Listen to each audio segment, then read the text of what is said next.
Michael Douglas has had a dazzling career in the film industry, from a Best Picture Oscar for the first movie he ever produced, One Flew Over the Cuckoo's Nest, to a Best Actor Oscar for Wall Street, and hit after hit ever since then.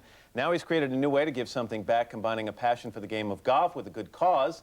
He's launching something called Michael Douglas and Friends. Michael, great to see you. Welcome back. Nice to see you, Matt. Tell me about this. A golf tournament, and I know it does raise money for a wonderful cause. It's a golf tournament, Michael Douglas and Friends celebrity golf tournament, presented by Mazda, produced by Jack Nicklaus Productions, and for the benefit of the Motion Picture Television Fund.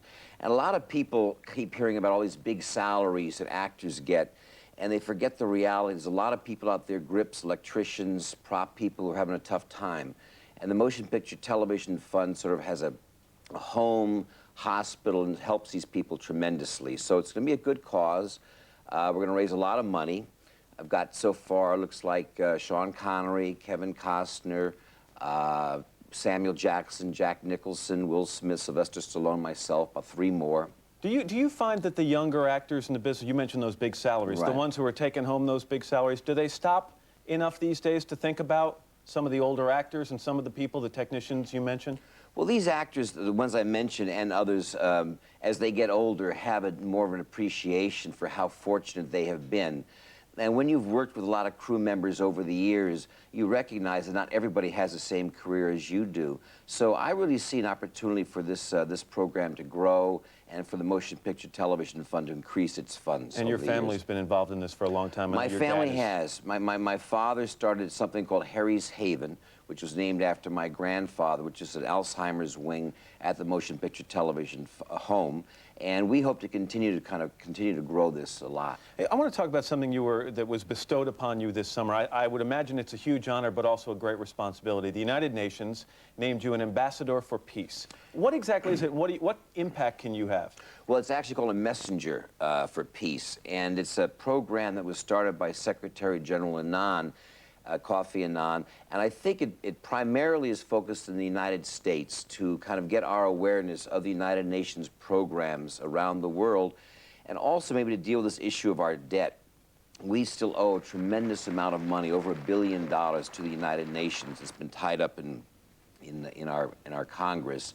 And so what I hope to do, my area of focus is disarmament, particularly nuclear abolition and small arms. And sometimes, as an entertainer, like today, or talking on the entertainment page, it's more palatable and easier for people to understand than when it's like hard news. So people like myself, Luciano Pavarotti, Magic Johnson, will be talking and sharing with people around the country and around the world. Recently, we had the 50th anniversary of the Human Declaration of Human Rights, which is a phenomenal piece of literature and information that hopefully we can help share to people more often than it has been. You have always been active. I would label you an activist. How much time are you spending watching what's unfolding in Washington these days with the president? Well, I'd like to be working sooner than later. I mean, because it's getting overbearing. It really is, and it's so debilitating and so depressing for so many people who are trying to get on with their lives. Let me read you something you said back in October. It's a slow coup d'etat. It's neo-mob violence. I could kill the press. I'd do anything to find a television station where I don't have to watch this for a while. Why the press? Well, because I think the media is really fed on this. I think it's been a cheap, easy story that has allowed most of our press just to feed on this without ever developing any other stories. There's major problems and issues going on in the world. And if you look at this story in relation to the rest of the world, where it's on back page, on your nightly news, it's hardly mentioned, we are consumed with it, which sort of shows us it's our president, but also gives you an idea of what an isolationist country that we are, and it's been going on and on.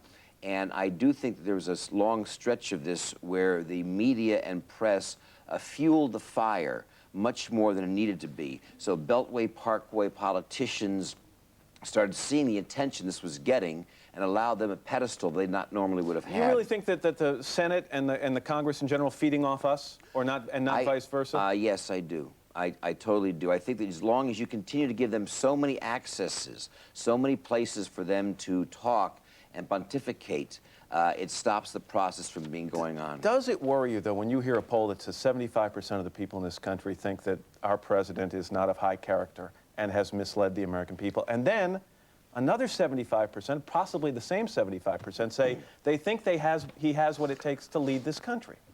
I No. mean, aren't those values at odds with one another?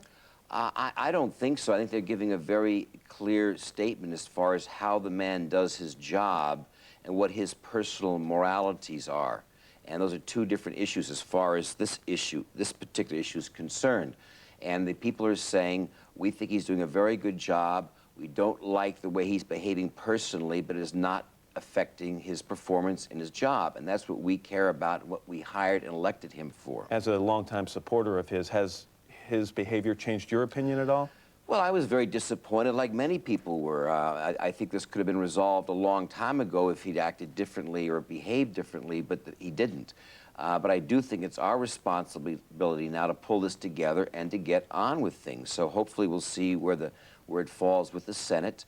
But the voices that I hear from everybody is a lot of other things that have to be solved on this planet, and we need to get this behind us and move on. Michael Douglas, always good to chat with you. Thanks, Matt. Nice to be here.